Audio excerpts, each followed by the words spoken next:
What's going on, guys? Zuko back with another Dragonflight video. We're back on the Brewmaster Monk. I'm going to talk today about the build that I'm running in Mythic Plus, the tanking build that I'm running. If you are interested in, oh, there's a sub right there. If you're interested in the mechanics of Brewmaster and how it works, then of course go check out the last video. I talked about Stagger and kind of all about that. But today we're going to talk about the Dragonfire build, and I want to focus on exactly what that means and kind of the talents that I'm going to go over. And then I'll show you some gameplay footage as well. The Dragonfire brew revolves primarily around two talents. The first one, of course, being Dragonfire brew. After using Breath of Fire, you breathe an additional 2 times, each dealing extra damage. And Breath of Fire's damage goes up based on your current level of Stagger. I don't quite know what that means. I'm assuming if you're getting into like yellow and red Stagger that the damage goes up. Maybe by the time you hit yellow Stagger, it's like getting that 100% bonus. But the point is you breathe 2 breaths after you breathe the first breath. Okay, so it looks like this. Breathing, breathing, and yeah, there we go. The second talent is, of course, Storm Stout's Last Keg, which is the legendary that carried over from Shadowlands into Dragonflight. Getting an additional charge of Keg Smash is really important for this build because when you combo it with Salabim's Strength, when you use Keg Smash, remaining breath cooldown on Breath of Fire is reset. So you basically end up going Breath of Fire into Keg Smash into Breath of Fire. It's going to reset again into Keg Smash into Breath of Fire. You're not going to do it that much, but you see the point. Into Breath of Fire, into or Keg Smash into Breath of Fire. Then you do Weapons of Order, which gives you a Keg Smash. You throw Keg Smash into Breath of Fire, and then a Keg Smash into Breath of Fire. Okay, so again, you are never going to do it like that, but that's the point of this build. You just keep breathing and breathing and breathing and breathing and breathing, and you keep getting, you know, Keg Smash has such a low cooldown that you're able to cast Breath of Fire multiple times. We cast it 5 freaking times. The cooldown on it is normally 15 seconds. You wouldn't be able to cast it 5 times normally, but that's what you're able to do with this build, and you end up getting a whole bunch of Breath of Fire damage, which is super cool. And actually ends up doing quite a bit over the course of a dungeon. You can see Breath of Fire in this Algathar Academy and Dragonfire Brew account for about 15% of my damage. It's just under Keg Smash. So it's very, very strong. It's very fun to play. And of course, Breath of Fire is always giving you that defensive bonus as well, in that it gives you 5% damage reduction against whatever enemies you hit. Now, we could actually buff that with other talents, and I'll get into that in a second. But that's the basic part of the build, is that you're throwing kegs and you're breathing fire, and it's doing a lot of extra damage for you, okay? All right, now how does the rest of the build work out here? I'm going to talk about some of the highlight some of the talents that you're going to be taking while we roll some footage in the background here. One of the first ones that I'm going to talk about is Special Delivery. A lot of the builds right now are running Rushing Jade Wind, where you summon a Whirling Tornado and it does damage. I actually really enjoy Rushing Jade Wind. However, the button bloat for Brewmaster right now is really frustrating to deal with. It is like insane how many buttons are on this spec right now. So I do think that Special Delivery is a way that you can reduce the button bloat and still deal a competitive amount of damage. It does a lot of damage. My Special Delivery over the course of the dungeon was about 12% of my damage. It was really high. I don't feel bad about taking this at all. I think most of the builds I looked at on Subcreation take Rushing Jade Wind, but it's an additional button that you have to take, and I don't like that at all. So, Special Delivery is fantastic. You can see every time I chug a brew, I'm tossing a keg way up in the air, and it comes crashing down and smacks these guys and does a bunch of damage. So, Special Delivery, I would say if you're frustrated with the button bloat right now on Brewmaster, you should absolutely take this talent. It'll do a lot of damage for you over the course of a dungeon.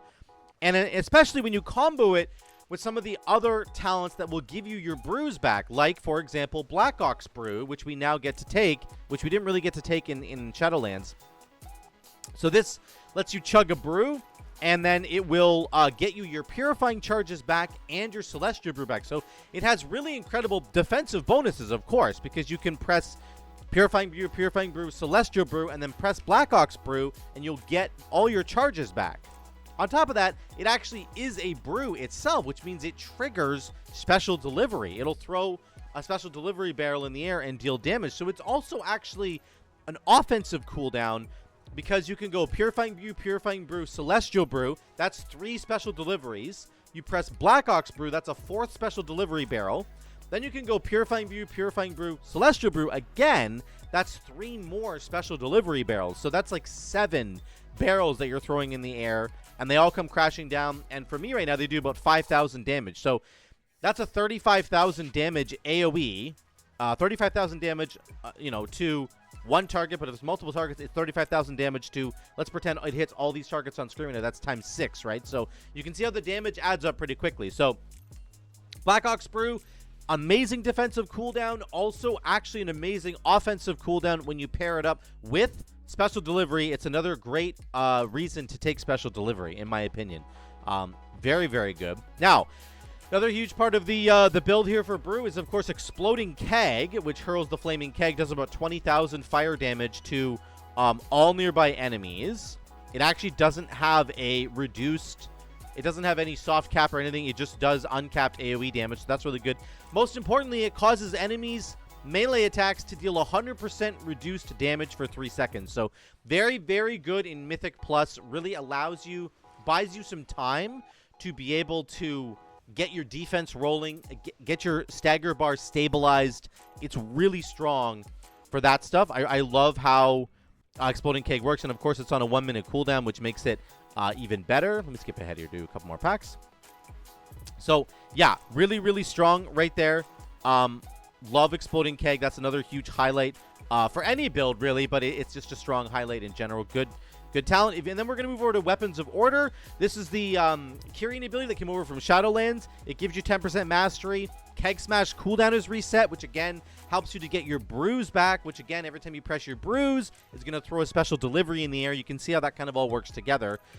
I love to take the extra bonus underneath Weapons of Order, which is Call to Arms, which Weapons of Order will then call forth Nizao, the Black Ox, to assist you for 12 seconds. I love this. I love this defensively. I think it's really helpful. Nizao, of course, will soak up some of your stagger bar so that you don't have to deal with it on your own. I love that this gives you Nizao for a little bit. I think it's a great talent to take in Mythic Plus in particular. And I think it's better than the Chi Surge, which just does a bunch of AoE damage. Even though you get the cooldown reduction on Weapons of Order from Chi Surge, I just think that Nizao is much, much better, and I like it a lot. So that's another highlight of this build.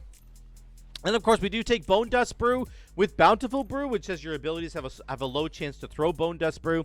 This essentially just gives you a ton of extra damage once again, especially when you combo it with Special Delivery. Once again, I know I keep harping on this, but every time one of those Special Delivery barrels comes flying down, it has a 50% chance to affect the target a second time. So you can get a lot of damage. You can see how much damage I'm doing right now. I'm a really low item level right now. So this was actually before I got a bunch of gear on my character, but you can just see the combo is really good, and I like Bone Dust Brew quite a bit. I've actually replaced my Tiger Palm slot with Bone Dust Brew because, again, the button bloat is insane. Look at all the buttons we get. We get Black Ox Brew, you've got Nizao, you've got Weapons of Order, you've got Exploding Keg, you've got Bone Dust Brew itself. There are, over here, there on the class side, there's Summon the White Tiger statue. There are too many buttons in this build. So I actually have replaced Tiger Palm on my bars, not in this video, but in subsequent dungeons that I started doing. I replaced Tiger Palm with Bone Dust Brew. And that's because Tiger Palm, the only thing it really does is a little bit of damage, and then it reduces the cooldown on your brews by 1 second, which is great, except we're running, Storm Stout's last keg plus Weapons of Order, which is giving us our keg smashes all the time. So, I don't need to press Tiger Palm when Keg Smash exists, because Keg Smash gives me 5 seconds on my brews, and it also grants me Shuffle. So it's just better to press it. So I actually have taken Tiger Palm off my bars and just put it where I put a Bone Dust Brew where Tiger Palm is on my bars right here. So obviously there's the tier set bonus to think about, and of course I do think about that, but you're able to trigger your tier set bonus with Spinning Crane Kick, which is what I end up doing, and Spinning Crane Kick does actually more damage than Tiger Palm does, even on a single target. Yes, you have to channel it for 1.5 seconds or whatever, but it's pretty quick, realistically. And I just find that getting the Brewmaster's Rhythm going for the tier set bonus with my Spinning Crane Kick is actually just more efficient, because it also grants me Shuffle.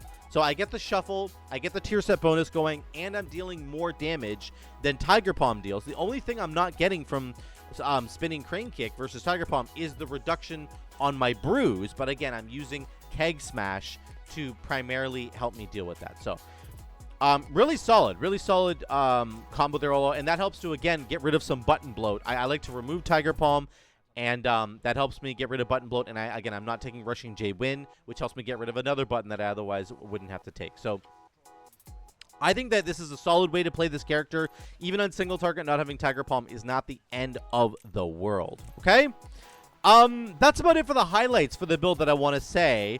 A couple things I want to mention, though, really quickly is about how Quick Sip interacts with your Purifying Brew. Let me switch to that for a second. All right, back to my character here. Let me just show you a couple talents that interact with Celestial Brew, which I thought were really, really cool. One of the talents that you take is called Quick Sip here.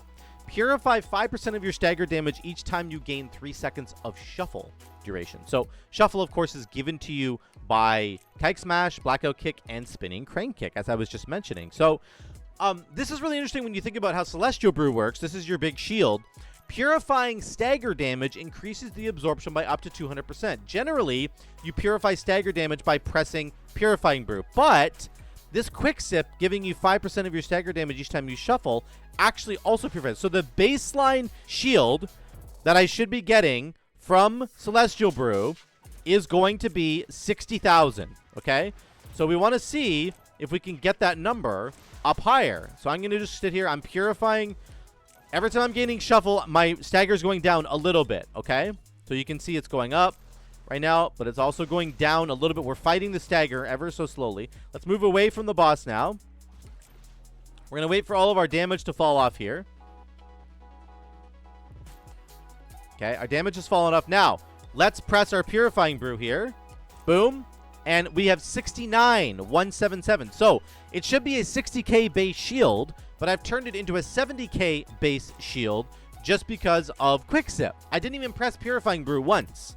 Of course, if you press Purifying Brew, this makes this thing way, way stronger. But it's just really cool to see that there are additional means of actually reducing your stagger, and it helps you to actually make your Celestial Brew bigger without even having to press Purifying Brew. So that's very cool. I also am very interested in staggering strikes. I know that people don't run this in any of their builds, but I'm actually going to try and find a way to run this. I think it's quite good. A couple of other notable talents before I jump off here. I like Blackout Combo, and I've tried using it.